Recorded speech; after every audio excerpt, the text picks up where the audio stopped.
ओम शांति। 20 अगस्त 2026 आज की साकार मुरली रंगीन बड़े बड़े अक्षरों में पढ़ें, सुने और मंथन करें। हम प्रतिदिन प्रातः 4 बजे, 6 बजे, शाम को 4 बजे, 8 बजे 4 बार मुरली मंथन करते हैं। आप सभी भी इस ज्ञान मंथन में साथी व सहयोगी बन सकते हैं, जिसके लिए इसी वीडियो के डिस्क्रिप्शन बॉक्स में गूगल मीट का लिंक दिया हुआ है, जिस लिंक से आप प्रतिदिन अपनी सुविधा अनुसार जुड़ सकते हैं। क्योंकि इसमें हम सभी, जैसे आप इस वीडियो को देख रहे हैं, हम एक साथ सभी भाई बहनें अपनी स्क्रीन पर एक ही मुरली को देखते हैं, सुनते हैं और उसे समझने का प्रयास करते हैं। मुरली बड़े बड़े अक्षरों में हमारी स्क्रीन पर दिखाई देती है और हम उसे अपने साथ ऐसा ही महसूस करते हैं जैसे कि मैं सामने बैठ करके मुरली को पढ़ रहा हूँ, सुन रहा हूँ, और जो बात मुझे समझ में नहीं आ रही वो मैं सबके साथ बैठकर समझने का प्रयास भी कर रहा हूँ। इसको मंथन कहते हैं। जैसे कि हम एक क्लास के अंदर बैठकर एक साथ पढ़ रहे, तो आप भी इसका लाभ उठा सकते हैं और इस लाभ उठाने में आप सबको अपना सहयोग भी दे सकते हैं। पता नहीं किसके द्वारा कौन सी बात स्पष्ट हो जाए, किसको समझ में आ जाए और उसका विचार सबके लिए आगे बढ़ने में सहयोगी बने।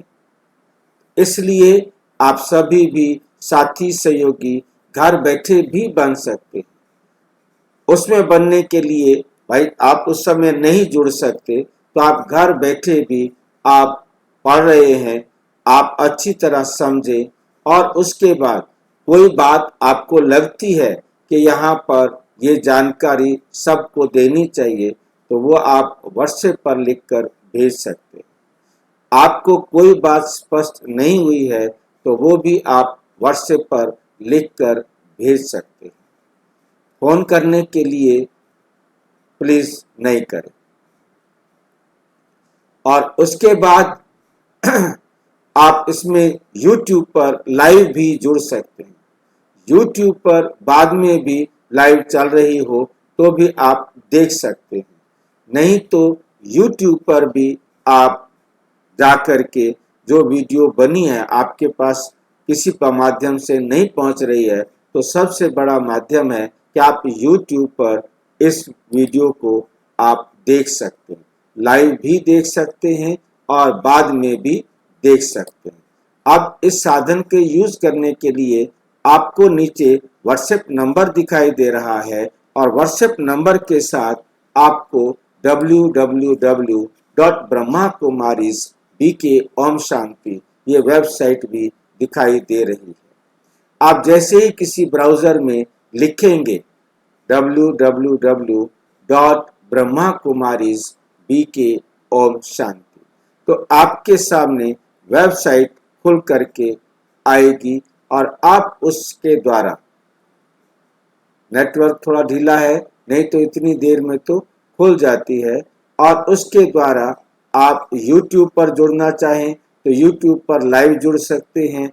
आप मुरली खाली पढ़ना चाहें तो अपनी भाषा में मुरली पढ़ सकते हैं, और आप लाइव गूगल मीट पर जुड़ना चाहते हैं तो लाइव मुरली मंथन के लिए 4 बजे, 6 बजे, 4 बजे, 8 बजे लिखा हुआ है, इस पर आप क्लिक करेंगे। आप एक ही क्लिक के साथ गेटिंग रेडी और रेडी टू ज्वाइन हो गया, आप जुड़ सकते। एक ही क्लिक करना है, आपको कहीं लिंक ढूंढने की जरूरत नहीं, लिंक कहीं से प्राप्त करने की जरूरत नहीं, मेरे को लिखो मैं आपके पास भेजूं, तो वेट करने की भी जरूरत नहीं। आपके पास लिंक अवेलेबल है, आप जब चाहें, जब जिस समय आपको सुविधा हो आप जुड़ सकते। इसी प्रकार से यहाँ पर आपको एक और भी सुविधा मिलती है कि हम रोजाना एक मुरली का प्रश्न पत्र तैयार करते हैं, गूगल फॉर्म है वो, और जिसके द्वारा आपको 20 क्वेश्चन हिंदी इंग्लिश में मुरली के मिलते हैं, उनको आप जवाब देते हैं तो आपको उसका रिजल्ट भी साथ के साथ मिलता है। और ये रिजल्ट आपको हिंदी इंग्लिश दोनों भाषाओं में उपलब्ध होता है। आप दोनों भाषाओं में इन प्रश्नों के उत्तर कर सकते हैं।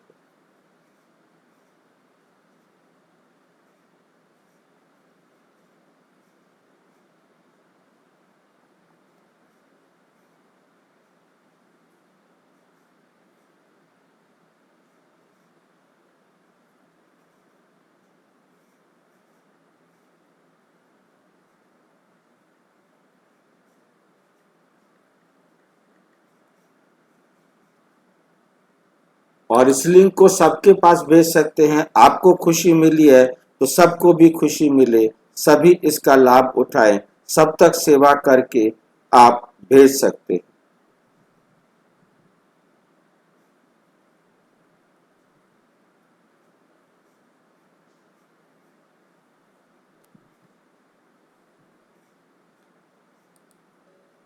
अच्छा, आज की साकार मुरली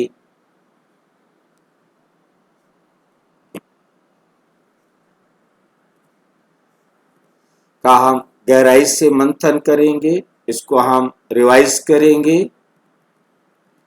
आज की मुरली का सार, मीठा मीठा बाबा कहते मीठे बच्चे, बाप आए हैं, बाप आए हैं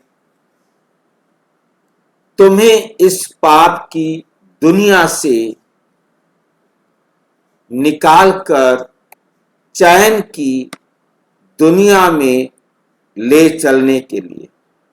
बाप आए हैं तुम्हें इस पाप की दुनिया से निकाल कर चैन की दुनिया में ले चलने के लिए।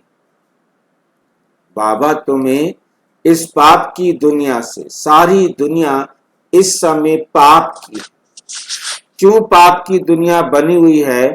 क्योंकि सारे के सारे दुखी हैं, सारे के सारे दुखी हैं, और उन सब को इस दुख की दुनिया से सुख की दुनिया में ले चलना। और आकर के ये भी समझाया बाबा ने कि आप दुखी क्यों? आपने अपनी सच्चाई को भूलकर झूठ को सच समझ लिया है, इसलिए आप दुखी। अब फिर से सच को सच समझो तो आपके जीवन में सुख आ जाएगा। तो पाप की दुनिया में क्या होता है? झूठ की दुनिया को पाप की दुनिया, दुख की दुनिया कहा जाता है। आज की दुनिया के लिए भक्ति मार्ग में भी सभी गाते आए हैं। क्या गाते आए हैं? झूठी काया, झूठी माया, झूठा ये संसार। झूठ को सच समझकर हम सब अपने जीवन में दुखी हो रहे थे। अब परमात्मा आकर हमें सुखी होने की बड़ी सहज विधि समझा रहे।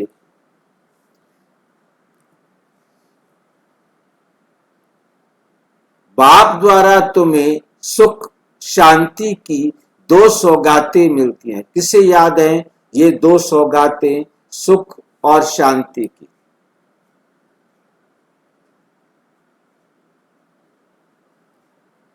किसे याद है? सुख और शांति की सौगात क्या है? सुख और शांति, हाँ, मुक्ति और जीवन मुक्ति। मुक्ति किसको कहेंगे दोनों में से?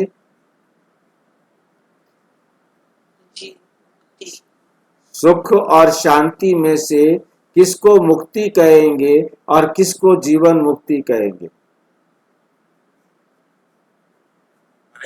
शांति। शांति को क्या कहेंगे? हाँ जी, शांति को क्या कहेंगे? कार्मिक अकाउंट करना ही मुक्ति है। हाँ, शांति को मुक्ति कहेंगे और शांति और मुक्ति का तरीका है कार्मिक अकाउंट बराबर करना। चाहे आप कर्म भोग से करें, चाहे आप कर्म योग से करें, दो तरीके से ही हम अपना कार्मिक अकाउंट बराबर कर सकते।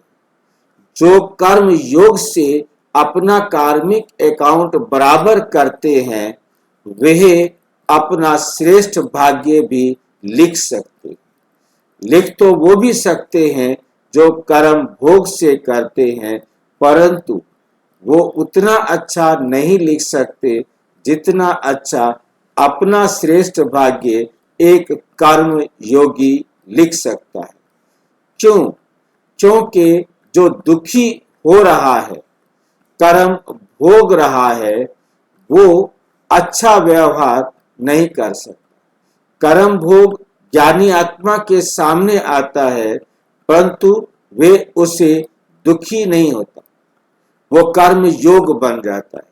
जो दुखी होगा वो सुख नहीं दे सकता। जो खुद दुखी है वो दूसरों को सुख नहीं दे सकता। सुख दे वो सकता है जो सुखी है। तो सुख धाम में जाने के लिए हमें राजयोगी बन के, कर्म योगी बन के श्रेष्ठ कार्मिक अकाउंट का बनाना होता है।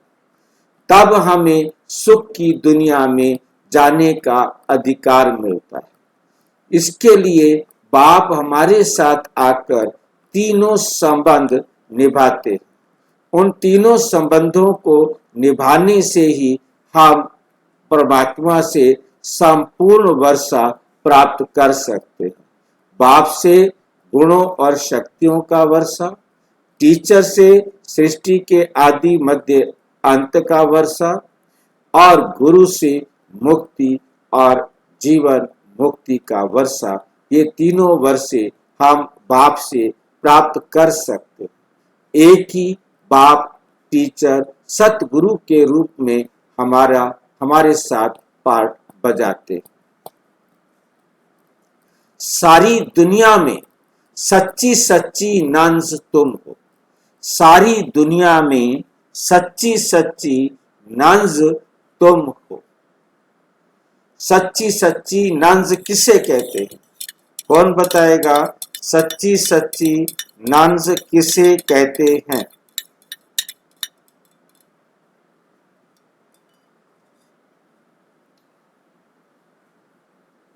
सच्ची सच्ची नंस।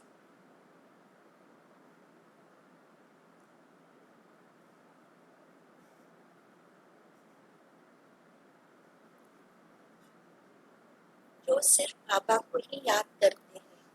जो सिर्फ एक बाबा को ही याद करती है, एक बाबा की श्रीमत पर चलती। हाँ जी,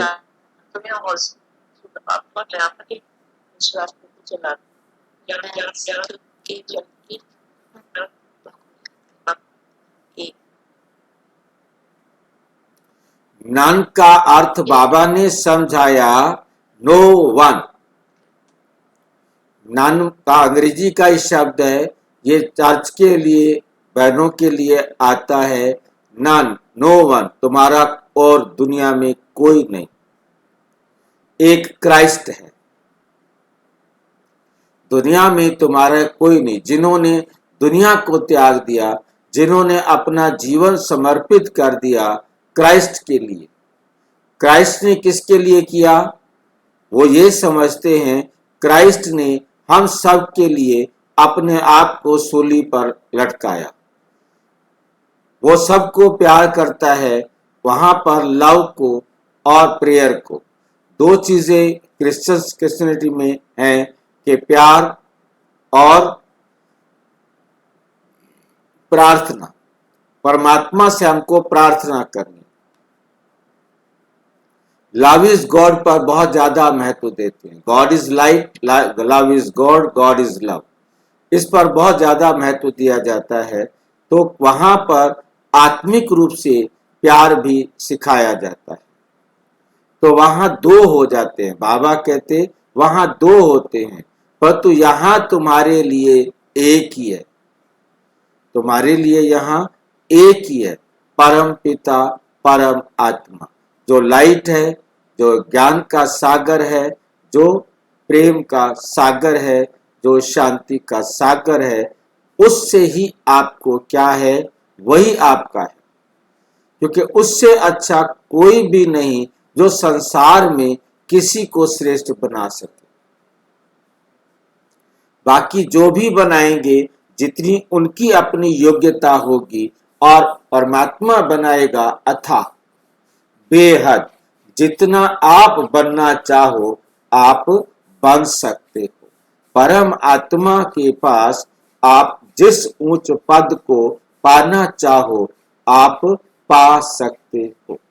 तो नंस यहाँ पर सच्ची सच्ची नंस वही हैं जो मेरा तो एक शिव बाबा दूसरा ना कोई, जिनकी बुद्धि में एक की याद हो, अर्थात नन बट वन। वे अपने को भल नंस कहलाती हैं, लेकिन उनकी बुद्धि में सिर्फ एक क्राइस्ट की याद नहीं, क्राइस्ट को भी गॉड का बच्चा कहते हैं, son of God. God is light, Christ is son of God, और गॉड इज लाइट। तो वहां पर दो हो गए। उनकी बुद्धि में दो हैं और तुम्हारी बुद्धि में एक है। हमारी बुद्धि में ब्रह्मा भी तो होगा कि नहीं होगा? नहीं होगा, याद रखना है। हमारी बुद्धि में ब्रह्मा भी नहीं होगा। ब्रह्मा को भी हमने बाबा की श्रीमत के अनुसार ही फॉलो करना है, फॉलो करना है। और तुम्हारी बुद्धि में एक बाप है, इसलिए तुम सच्ची सच्ची नंस हो। तुम्हें बाप का फरमान है, पवित्र रहना है। तुम्हें बाप का फरमान है, पवित्र रहना है। गीत इस पाप की दुनिया से दूर, कहीं दूर ले चल। ओम शांति। मीठे मीठे रूहानी बच्चों ने गीत सुना।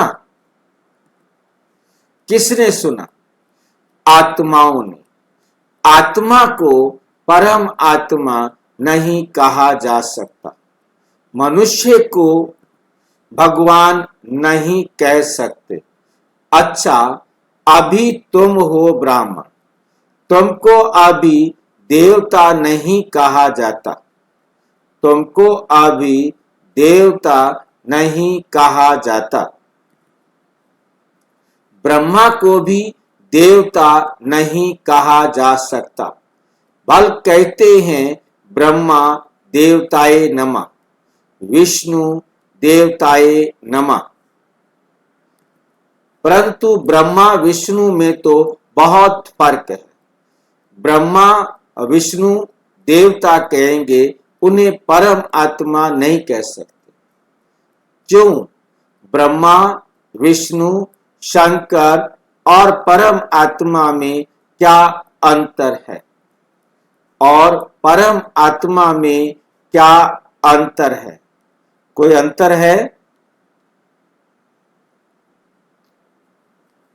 कौन बता सकता है? ब्रह्मा विष्णु शंकर और परमात्मा में अंतर।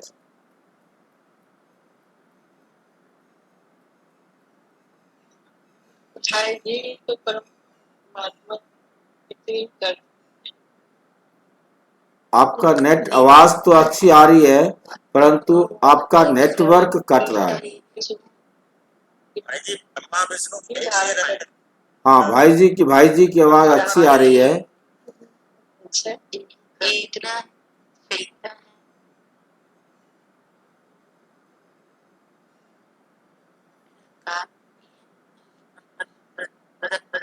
नहीं, आपकी आवाज एक जना बोले तो बात ठीक लगती है। बहन जी की पहले जो बोल रहे थे उनकी आवाज अच्छी थी।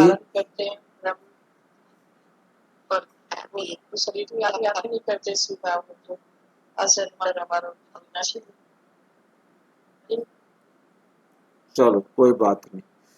ब्रह्मा विष्णु शंकर ये तीनों केवल और केवल, भाई जी आपकी भी आवाज क्लियर है ना? सही। मेरी भी आवाज क्लियर नहीं आ रही, फिर नेटवर्क खराब होगा, फिर हमारा नेटवर्क खराब होगा, आपकी क्योंकि आपकी आवाज बिल्कुल कट रही है। तो या तो मेरा ही नेटवर्क गड़बड़ है, और या फिर क्योंकि भाई जी की तो आवाज ठीक आ रही थी, मेरी आवाज ठीक नहीं आ रही।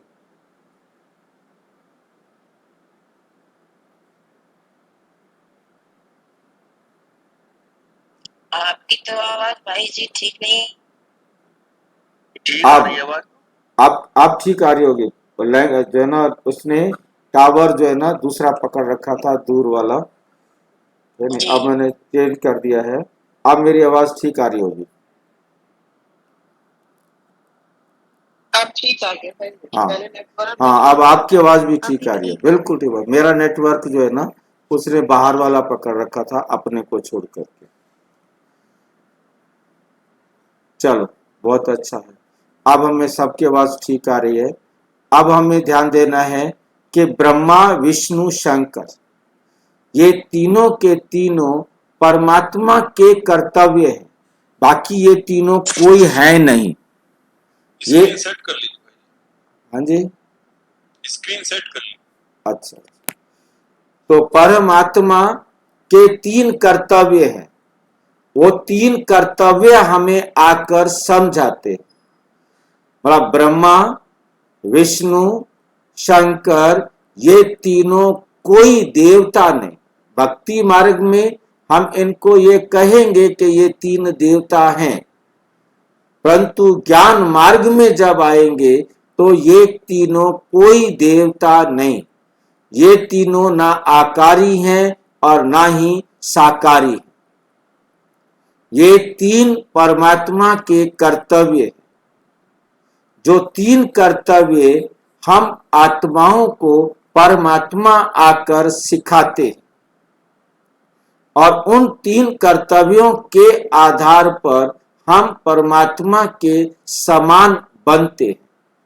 जो आत्मा जितना इन तीन कर्तव्यों को अपने जीवन में धारण करती है, निर्वहन करती है, उतना वो सबके लिए बाप समान बन करके अपना पद निश्चित करती। मतलब हमें बहुत अच्छी तरह से समझना है। भक्ति मार्ग में हम यही अंतर समझ जाते थे कि वो देहधारी हैं, परमात्मा अशरीरी है, वो जन्म मरण के चक्कर में आते हैं, परमात्मा जन्म मरण के चक्कर में नहीं आता है।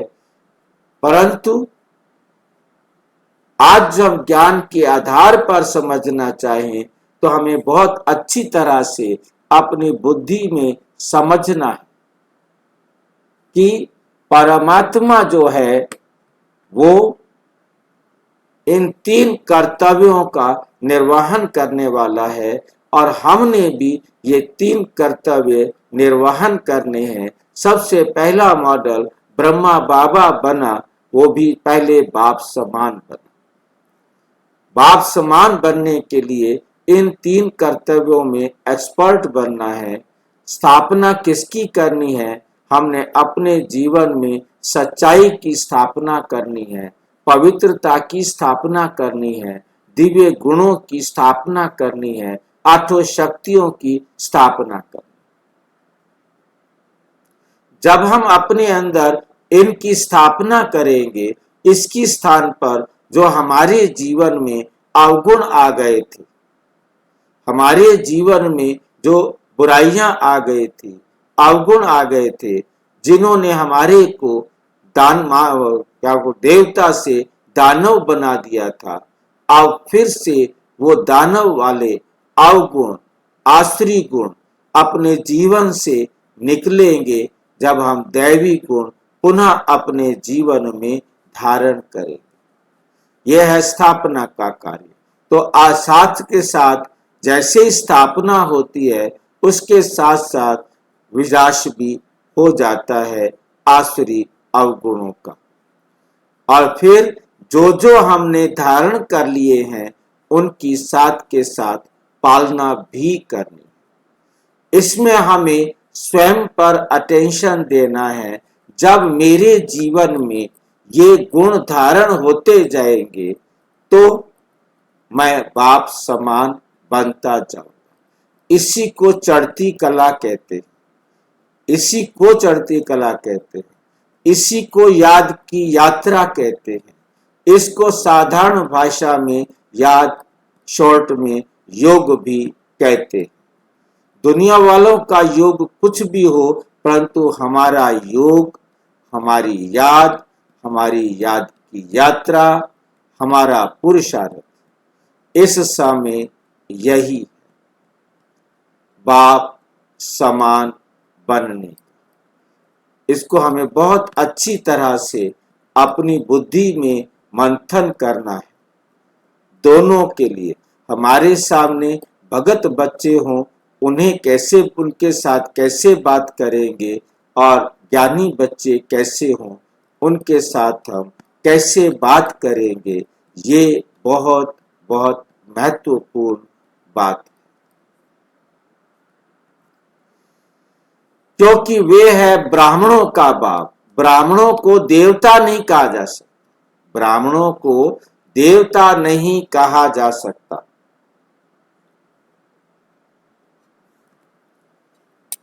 अब वे बातें कोई मनुष्य को नहीं समझा सकता। ये जो बातें हैं, बाप आकर जो हमें समझा रहे हैं, कोई भी दुनिया का मनुष्य ना जानता है ना समझा सकता। जानता हो तो समझाए, कोई भी मनुष्य। वंडरफुल बात है, एक ही लाइन में बाबा ऐसी बात कर देते हैं जो सारी बातें कट। मनुष्यों को नहीं समझा सकते, भगवान ही समझाते हैं। मनुष्य तो अंधश्रद्धा में जो आता है सो बोल देते।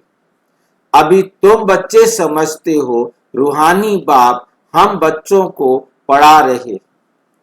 अपने को आत्मा समझना चाहिए। अहम आत्मा ये शरीर लेती है। अहम आत्मा ने 84 जन्म लिए हैं। जैसे जैसे कर्म करते हैं, वैसे शरीर मिलता है। शरीर से आत्मा अलग हो जाती है, तो फिर शरीर से प्यार नहीं रहता।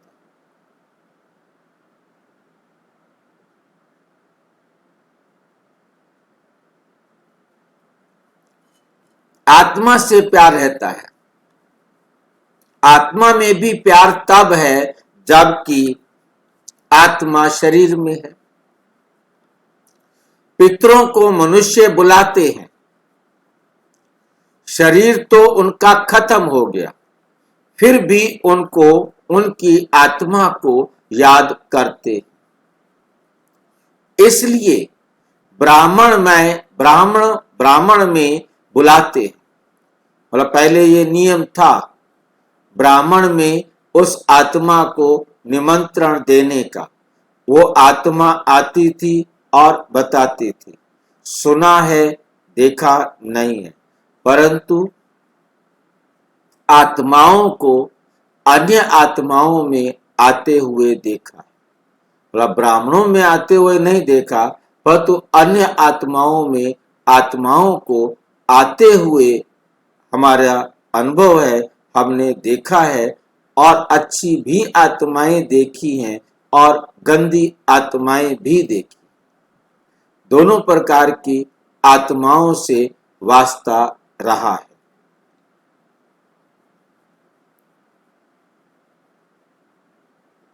कहते हैं फलाने की आत्मा आओ, फलाने की आत्मा आओ। अच्छी आत्माओं का आह्वान किया जाता है और आती है, परंतु उसकी योग्यता क्या है ये मेरी समझ में कोई नहीं आया, क्योंकि मैंने उन साधारण आत्माओं को देखा जिनमें अच्छी आत्माओं ने प्रवेश किया, परंतु उन्होंने आह्वान किया। आह्वान करने का तरीका सत्संग करना था उनका, मतलब अच्छे भजन गाना। पर भजन गाने में भी टाइम ज्यादा नहीं लगाते कि घंटों भजन गाते रहे तो उसके बाद वो आत्मा प्रवेश करे, नहीं। भजन गाते हुए वो आत्मा प्रवेश करती थी और जहां भी देखा बस आत्मा आते ही भजन बंद, वो आत्मा प्रवेश कर जाती थी। जैसे बाबा मुरली का गीत बजता था और बाबा आते थे और बाबा देखते तो गीत बंद होता था। तो इस प्रकार से मतलब एक गीत बजना और बाबा का आना, अच्छी आत्मा का आना, ये मैंने दोनों तरफ समानता देखी। बाकी दूसरी आत्माएं तो सामने ही प्रवेश करती हैं, पता लगता हुआ प्रवेश करती हैं और जिसके कारण वे अपने आप में अच्छा सुख देने वाली बातें जितना देहधारी दुनिया के अंदर हो सकता है बताते। तो ब्राह्मण में आत्मा को बुलाते थे। ये कनागत, ये जो श्राद्ध चलते हैं, ये इसी बात का एक प्रथा बनी कि श्राद्ध इस समय जो है उनको बुलाया जाए और परिवार वालों से मिलाया जाए। तो इस प्रकार से वो ब्राह्मण को भोजन खिलाते थे और उनके निमित्त वे उन्हें भोजन। अब ब्राह्मणों की वो योग्यता तो नहीं रही कि वो उनको बुला सकते, परंतु ये अंधश्रद्धा, अंधविश्वास, एक क्या बोलते हैं प्रथा बस चल पड़ी कि हमने साल में कम से कम, कोई बात नहीं, आत्मा आती है नहीं आती है वो इसमें ही आ सकती है, इसी को खिला दो, ब्राह्मण को ही खिला दो। इसलिए ब्राह्मणों का एक अधिकार बन गया कनागत के अंदर कि उनको श्राद्ध करो, उनको भोजन खिलाओ, ये भोजन आकर खाओ। गोया आत्मा में मोह रहता है, परिवार वालों का आत्मा में मोह रहता है, परंतु पहले शरीर में मोह था, पहले शरीर में मोह था, वे शरीर याद आता था। एक हमने देखा, आपने देखा है या नहीं देखा, श्राद्ध करते वक्त यदि उनकी माता जी का श्राद्ध है तो ब्राह्मण के घर से भी माता ही जाएगी, लेडीज ही जाएगी। जेंट्स का श्राद्ध है तो जेंट्स जाएगा। मतलब इसको भी वो कहते थे कि हमारी माता जी का श्राद्ध है, माता जी को भेजना। आज हमारे पिताजी का श्राद्ध था, जेंट्स को भी शायद तो जेंट्स को भेजना।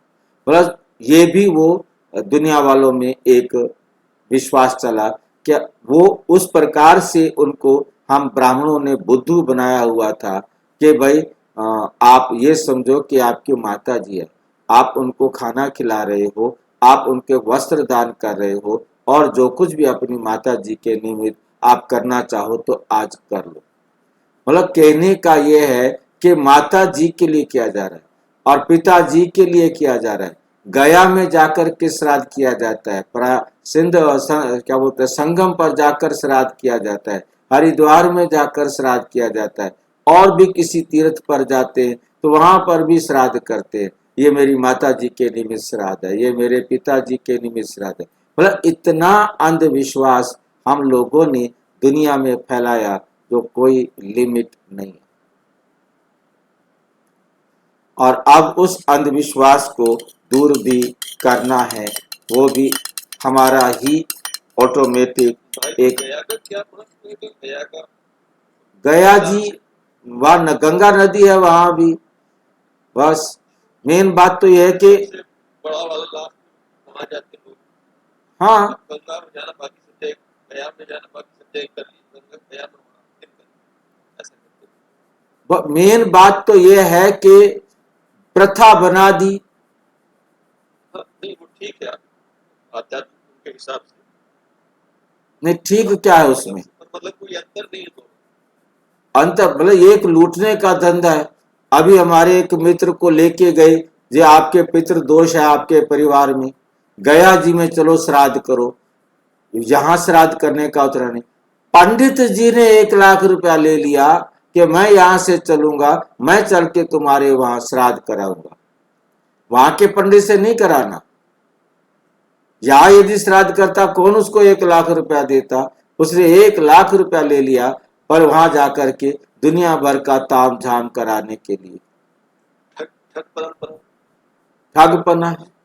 मतलब वहां जाते तो वो भी वहां पर भी लूटने वाले खड़े हुए हैं, वो देख लेते हैं कितने में भी लुट जाओ, आओ आप दे के ही जाओ, कितना दे के जाते हो, आपका काम हम कर देंगे।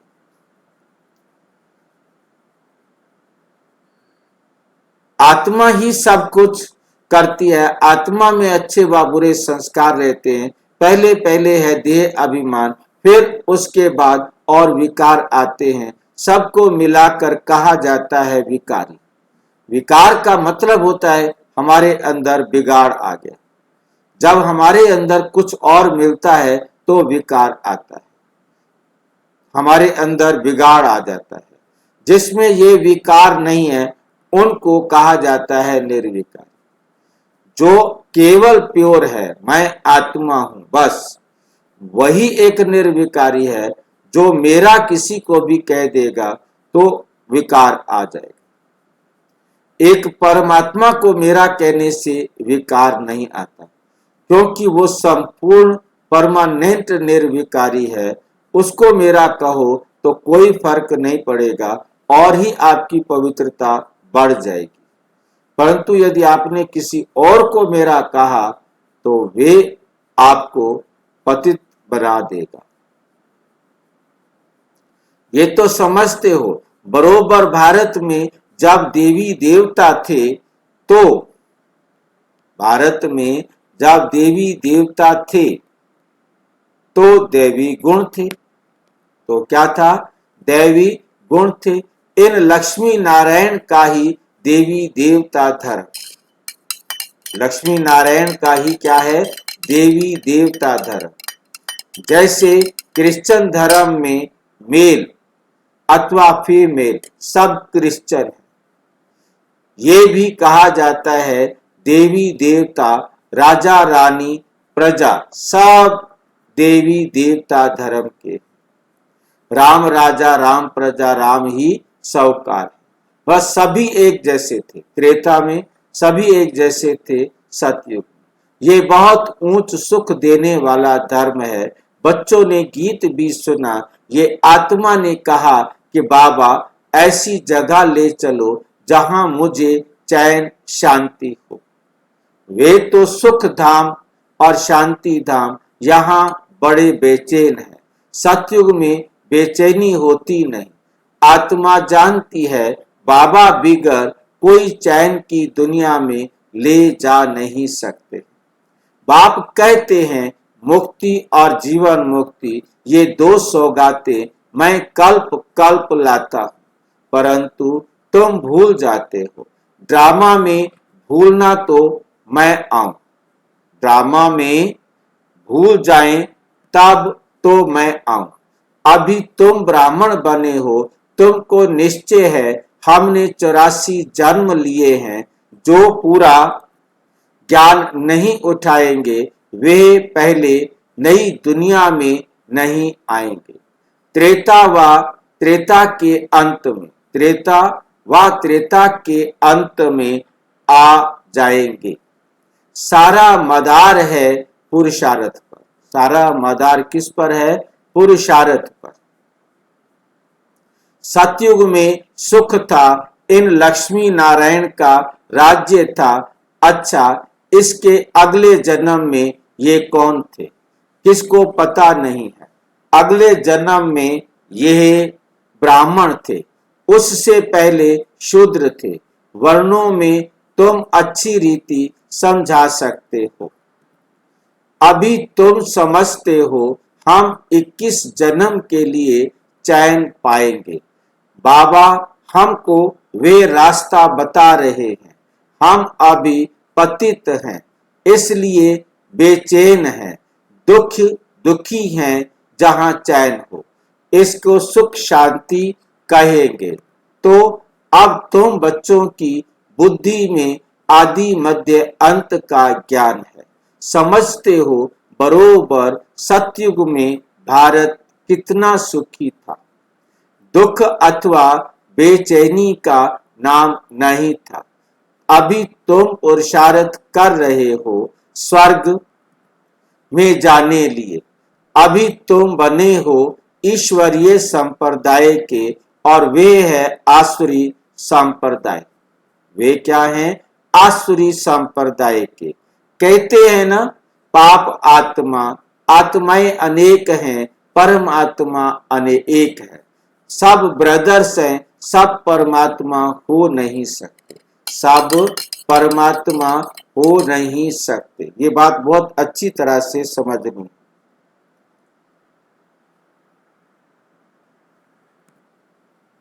इतनी थोड़ी सी बात भी मनुष्यों के बुद्धि में नहीं। बाबा ने समझाया है, ये सारी दुनिया बड़ा बेहद का टापू है। वे है छोटे छोटे टापू। दुनिया में आपने देखा, जैसे अंडमान निकोबार है, लंका है, ऐसे ही छोटे छोटे बहुत सारे द्वीप बने हुए हैं।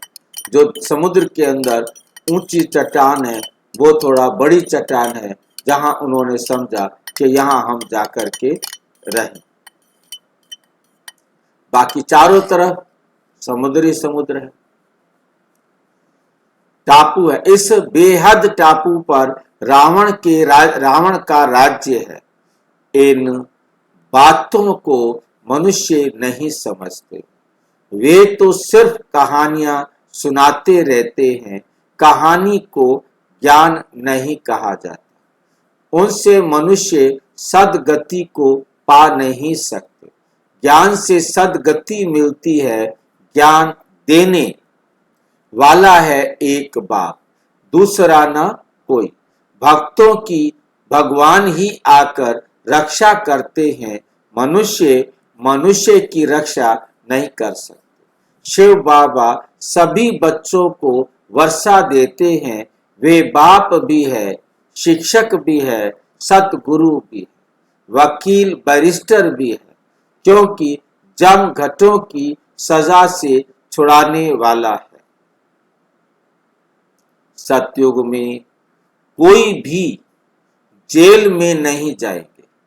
बाप सबको जेल से छुड़ाते हैं। बच्चों की सर्वश्रेष्ठ सब मनोकामनाएं पूरी होती हैं। रावण द्वारा अशुद्ध कामनाएं पूरी होती हैं। रावण द्वारा कौन सी कामनाएं पूरी होती हैं? अशुद्ध कामनाएं। बाप द्वारा शुद्ध कामनाएं पूरी होती हैं। शुद्ध कामनाएं पूरी होने से तुम सदा सुखी बन जाते हो। अशुद्ध कामना है पतित विकारी बनना। पतित विकारी बनना। पावन रहने वाले को ब्रह्मचारी कहा जाता है। तुमको भी पवित्र रहना है। पवित्र बन और पवित्र दुनिया का मालिक बनना है। पतित से पावन एक बाप ही बनाते हैं। साधु संत आदि तो विकार से पैदा होते हैं। देवताओं के लिए ऐसे थोड़े ही कहेंगे, वहां विकार होते ही नहीं। वे है ही पावन दुनिया। वे क्या है? वे है ही पावन दुनिया। लक्ष्मी नारायण संपूर्ण निर्विकारी थे, भारत पवित्र था, ये अभी तुम समझते हो। सतयुग में प्योरिटी थी तो पीस प्रॉस्पेरिटी थी, सब सुखी थे, सब सुखी थे।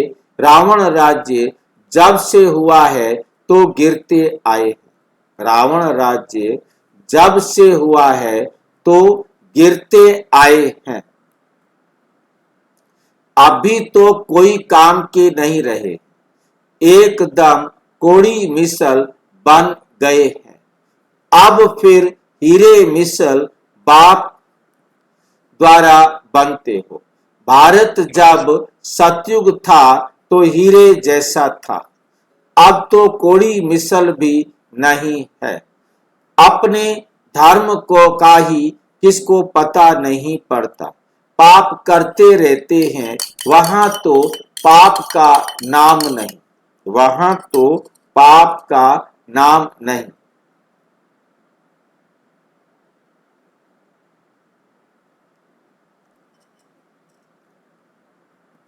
तुम देवी देवता धर्म के नामी ग्रामी हो।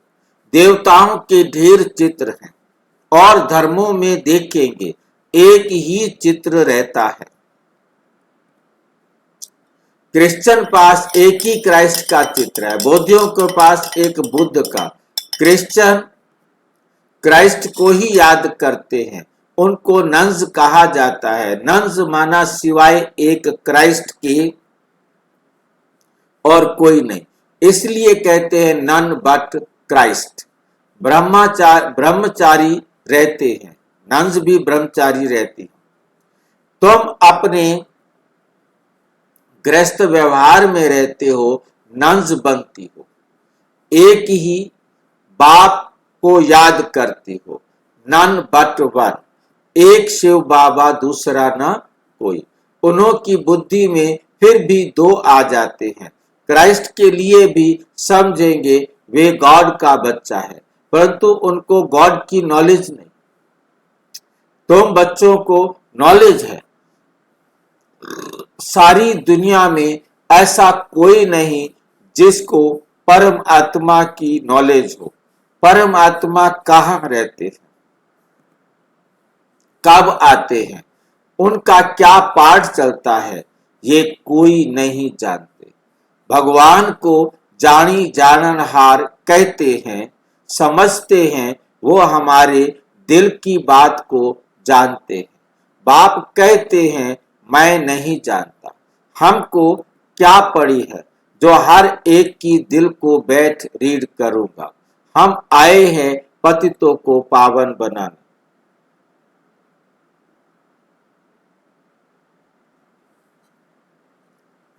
अगर कोई पवित्र नहीं रहते, झूठ बोलते हैं तो नुकसान अपना पहुंचाएंगे ना। गाया हुआ है, देवताओं की सभा में असुर जाकर बैठते थे, जहां अमृत बांटा जाता था। कोई विकार में जाकर फिर छिपकर आए बैठते हैं तो वे असुर हुए ना। आपे ही अपना पद भ्रष्ट कर देंगे। हर एक को अपना पुरुषार्थ करना है, नहीं तो अपनी ही सत्यानाश करते हैं। बहुत ऐसे हैं जो छिप कर बैठ जाते हैं।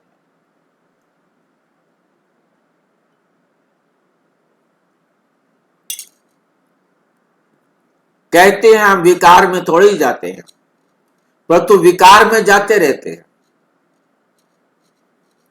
ये गोया अपने को ठगते हैं। वो क्या करते हैं, स्वयं को ठगते हैं, अपनी ही सत्यानाश करते हैं। परम पिता परम आत्मा जिसका राइट हैंड धर्मराज है, उनके आगे झूठ बोलते तो खुद ही दंड के भागी बन पड़ते, खुद ही दंड के भागी बन पड़ते हैं। बहुत सेंटर्स में भी ऐसे होता है। बाबा जब पहली बार दिल्ली में आए, बाबा जब पहली बार दिल्ली में आया था तो रोज एक आता था मुरली सुनने के लिए और विकार में जाता रहता था। पूछा जाता था कि जबकि पवित्र नहीं रहते हो तो यहाँ क्यों आते हो? कहता था आऊंगा नहीं तो निर्विकारी बनूंगा कैसे?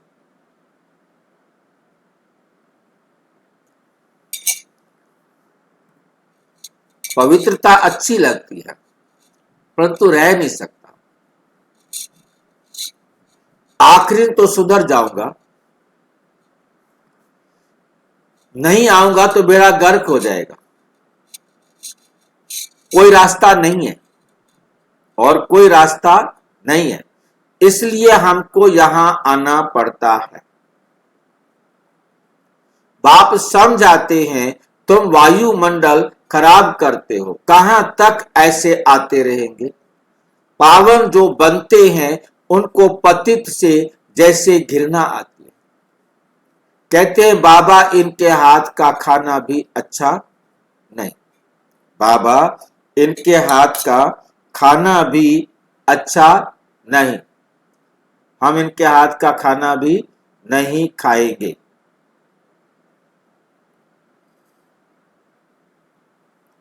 घृणा आती है।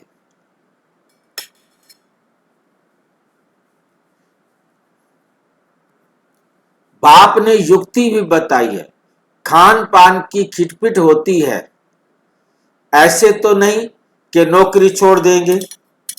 अब किसी को बाहर नौकरी करनी है, खान पान की खिटपिट होती है, ऐसा तो नहीं है कि नौकरी छोड़ देंगे, फिर युक्ति से चलाना होता है।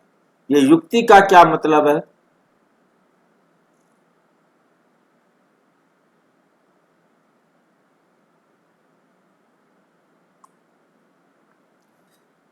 युक्ति का क्या मतलब है? सांप भी मर जाए और लाठी भी ना टूटे। सांप भी मर जाए और लाठी भी ना टूटे।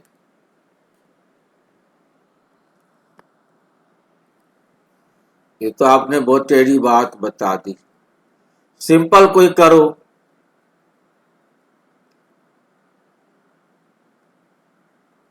जिसको आम आत्मा समझ सके। सांप भी ना मरेगा, हाँ जी, सांप भी ना मरे लाठी ना टूटे। वो तो मेरे भाई बता दिया, मुहावरे में बता दिया ना। इस मुहावरे को जरा एग्जाम्पल दे करके समझाओ। भाई जी बाबा की श्रीमत पर चलते हुए जो हम काम कर रहे हैं उसमें अगर नहीं हो रहा है तो उसे युक्ति से सोल्व कर सकते हैं। मतलब किसी तरीके से उसमें फिट करना होता है कि ये ऐसे नहीं हो रहा तो इसको ऐसे मोल्ड करें। इसके लिए कहा जाता है, बुरा भी ना लगे वो, बुरा भी ना लगे काम और हो वो जाए। काम हो जाए।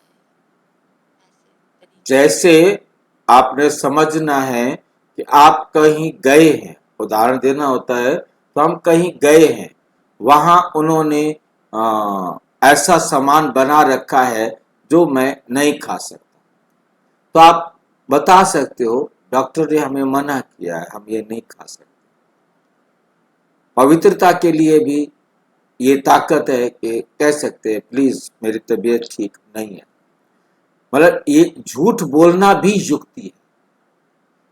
मतलब अपने आप को झूठ बोल करके बचाना भी एक युक्ति है। खाना पीना कोई भी चीज नहीं खानी है, मैं ये नहीं, प्लीज मैं वो खा सकता हूँ, जो मेरे लायक है उसको आप ले लो, ये मैं नहीं खा सकता, ताकि उसको नाराज नहीं हो, वो नाराज नहीं हो और आपका काम भी हो जाए कि भाई आपने हमारे घर आए, आपने खाया नहीं, हमसे नाराज हैं, पूछते हैं, ठीक नहीं? और उनके अंदर प्यार होता है और उनके प्यार को हमने तोड़ना भी नहीं है। जो हम ले सकते हैं वहां उनको कह प्लीज हम ये खा सकते हैं, आप हमें ये दे दो, कोई दिक्कत नहीं, मैं आपसे कोई नाराज नहीं, परंतु ये मैं नहीं खा सकता। कह दो कि हम ब्रह्मा कुमार हैं, हम प्याज लहसुन नहीं खा सकते, आप हमें दूध के साथ दे दो, अचार के साथ दे दो, गुड़ के साथ दे दो, चीनी के साथ दे दो, घी के साथ दे दो, किसी तरीके से दे दो, हम भाई जी हाँ जी उनके घर का अचार खा सकते हैं? देखिए, अचार खा सकते हैं, अचार आपको जहां लगता है कि भी सफाई से बना है, नहीं तो मैं ये अचार नहीं खाती, मैं वो वाला खाती। मतलब आप युक्ति लगाए, झूठ, युक्ति माना झूठ बोलना। तो कई लोग कहते हैं कि ब्रह्मा कुमारियां झूठ को युक्ति बताती। युक्ति का मतलब है ऐसे तरीके से बात करना सामने वाला भी नाराज ना हो जाए और हमारा प्यार भी बना रहे। हम कई कई बहनें एकदम स्ट्रिक्ट हो जाती हैं और वो स्ट्रिक्टनेस जो है ना बहुत ज्यादा नुकसान करती है। कहते ब्रह्मा कुमारियां हम नहीं बच सकते। मतलब आपने गंदा भोजन नहीं खाना। आपको यदि लग रहा है कि भोजन अच्छा नहीं है तो कहो कि प्लीज मेरे को भूख नहीं है, नहीं तो मैं खा लेती, क्योंकि आपको लग रहा है कि यहाँ कुछ ऐसा और है ही नहीं, तो उसका तरीका एक ही है। और यदि आपको भूख भी लग रही है और वहां जो चीज मिल सकती है आप उससे ले सकते हैं। परहेज है मेरा, कर सकते हैं। मतलब परहेज एक ऐसा झूठ है, बेशक आपको भूख लगा है, आप परहेज के नाम पर अपने आप को बचा सकते हैं। इसे कहते हैं युक्ति। झूठ बोलना युक्ति है, झूठ बोल करके भी अपने आप को बचाना। और दैवी गृहस्थी में तो यहाँ पे गृहिणी तो हमेशा ही युक्ति से चलती है। अगर वो युक्ति से ना चले तो कैसे परिवार चलेगा? बिल्कुल उसमें चलना बिल्कुल, ही पड़ता है। यही ये जो जो अनुभवी हैं उन्हीं का यही है। इसीलिए कहा जाता है बुढ़िया जो है चाहे तो घर को स्वर्ग बना दे, बुढ़िया चाहे तो घर को नर्क बना दे। ये मुझे बहुत अच्छा लगता है, क्योंकि बुढ़िया एक ऐसा परिवार में मेंबर होता है जो सबके साथ बात कर सकता है, बूढ़ा नहीं कर सकता। बुढ़े के सामने सबसे बड़ी समस्या बहुएं आ जाती हैं, छोटे भाइयों की वाइफ आ जाती है, वो पर्दा करेगी, वो उनके साथ बात नहीं कर सकता। परंतु बुढ़िया एक ऐसी है, वो सभी के साथ बात कर सकती है, उसके सामने और किसी का कोई पर्दा नहीं है। हाँ जी, किसी की छुपाने वाली बातें छुपाती है, हाँ, करती है, हर तरह बिल्कुल से बिल्कुल चलती है वो। बिल्कुल बिल्कुल।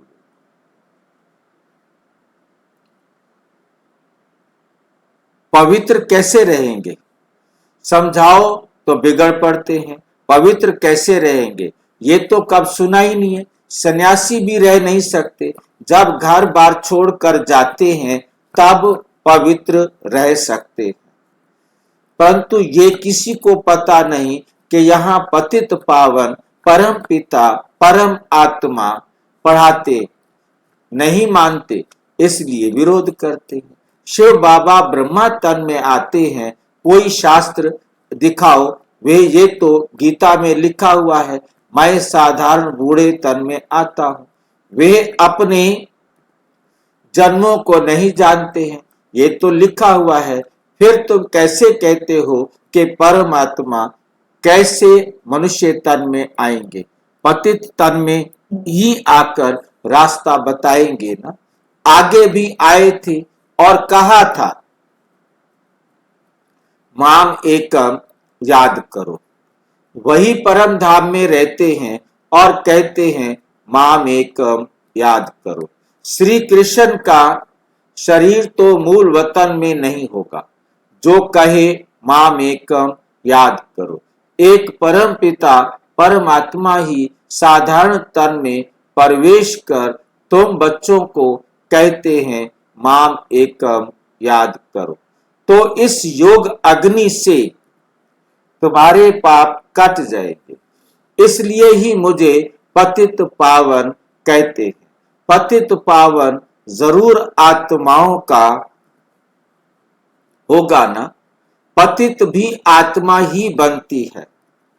बाप कहते हैं तुम पवित्र आत्मा, 16 कला संपूर्ण थी, अभी 9 कला, अभी कोई कला नहीं, बिल्कुल ही पतित बन गए हो।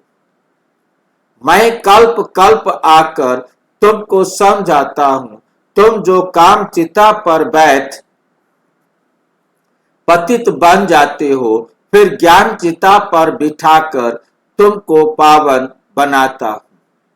भारत में पवित्र प्रवृत्ति मार्ग था, अभी अपवित्र प्रवृत्ति मार्ग है, किसको भी चैन नहीं। अब बाप कहते हैं दोनों ज्ञान चिता पर बैठो। हर आत्मा को अपने अपने कर्म अनुसार शरीर मिलता है। ऐसे नहीं कि ज्ञान दूसरे जन्म में वही पति पत्नी आपस में मिलेंगे। जो इस जन्म में पति पत्नी है, हमने पढ़तों ने ही मुसीबत डाली कि 7 जन्म तक यही तुम्हारा पति बनेगा, यही तुमने ही इसकी पत्नी बनना। मुसीबत डाली। अब बाबा ने आकर सारी मुसीबतों से छुड़ा दिया। कोई भी पति पत्नी, हाँ किसी का पार्ट है तो वो अगले जन्म में भी पति पत्नी बन सकते हैं, उल्टे भी हो सकते हैं, सीधे भी रह सकते हैं, परंतु लॉ नहीं है कि सारे जन्मों में वो पति पत्नी ही बनते रहे। ये तो पढ़ाई की बात है ना। अज्ञान काल में हो सकता है आपस में बहुत प्रेम है तो उनकी मनोकामनाएं पूरी हो सकती है। वे तो है ही पतित विकारी मार्ग। पति के पीछे पत्नी चिता पर बैठती है, दूसरे जन्म में भी जाकर उनसे मिलती है, परंतु दूसरे जन्म में उनको थोड़े ही मालूम पड़ेगा कि तुम भी बाबा के साथ ज्ञान चिता पर चढ़ते हो। ये छी शरीर छोड़ चले जाएंगे। तुमको ये अभी मालूम पड़ा है, उनको तो नहीं रहता कि हम आगे जन्म में ऐसे साथी थे। तुमको भी बाद में वहां ये बातें याद नहीं रहेंगी। अभी तुम्हारी बुद्धि में एम ऑब्जेक्ट है, मम्मा बाबा लक्ष्मी नारायण बनेंगे। विष्णु है देवता। प्रजापिता ब्रह्मा को देवता नहीं कह सकते। ब्रह्मा सो देवता बनते हैं, ब्रह्मा सो विष्णु, विष्णु सो ब्रह्मा कैसे बनते हैं, ये अभी तुमने समझ लिया है। अभी तुम जानते हो चैन सिर्फ स्वर्ग में ही होता है। कोई मरते हैं तो कहते हैं स्वर्ग गया, अर्थात चैन में गया। बेचैनी से में पतित रहते हैं। बाप फिर भी कहते हैं अपने को आत्मा समझ मुझ एक बाप को याद करो, तो क्या होगा? तुम्हारे विकर्म विनाश होंगे, तुम्हारे विकर्म विनाश होंगे। बाकी हैं डिटेल में समझने की बातें।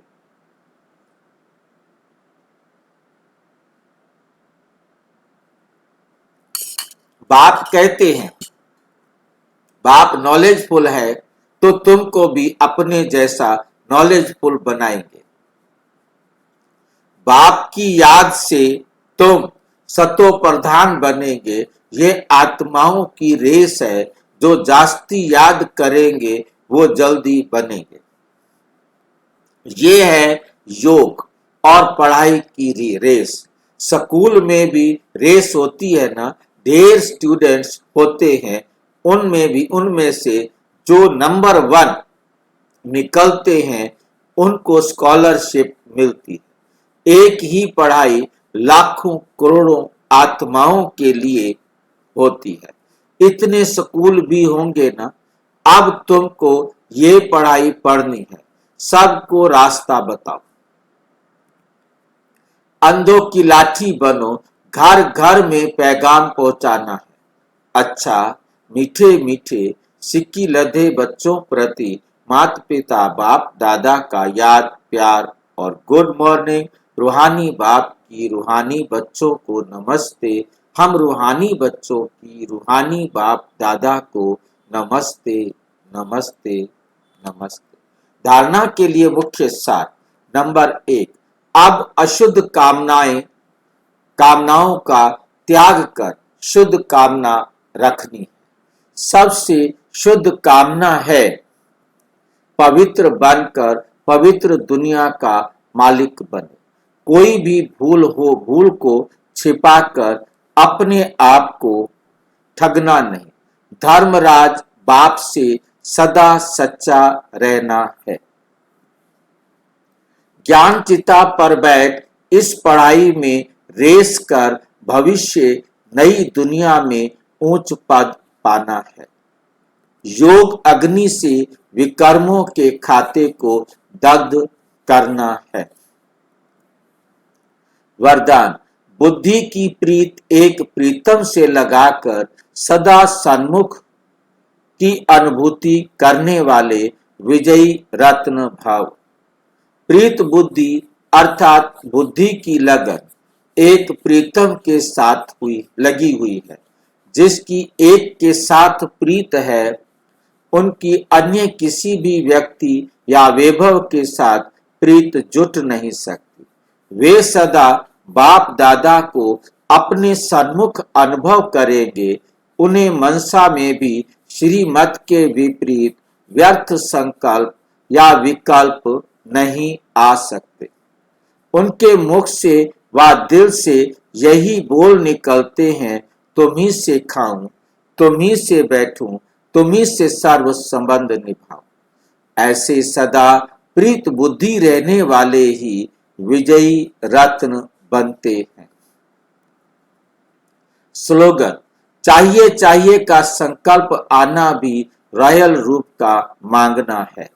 ये अव्यक्त इशारे अपवित्रता के बीज को भी समाप्त कर संपूर्ण स्वच्छ पवित्र बनो।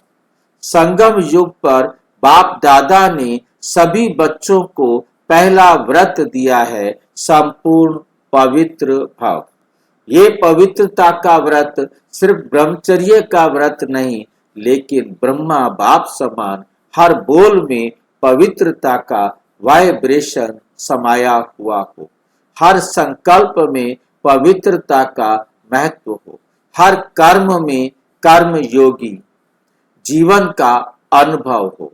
इसको कहा जाता है ब्रह्मचारी सो ब्रह्म आचारी।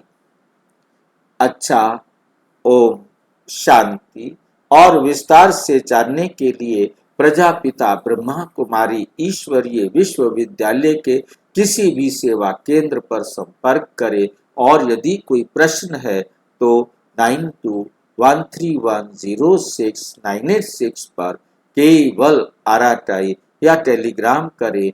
9650692270 पर केवल व्हाट्सएप करें, फोन नहीं।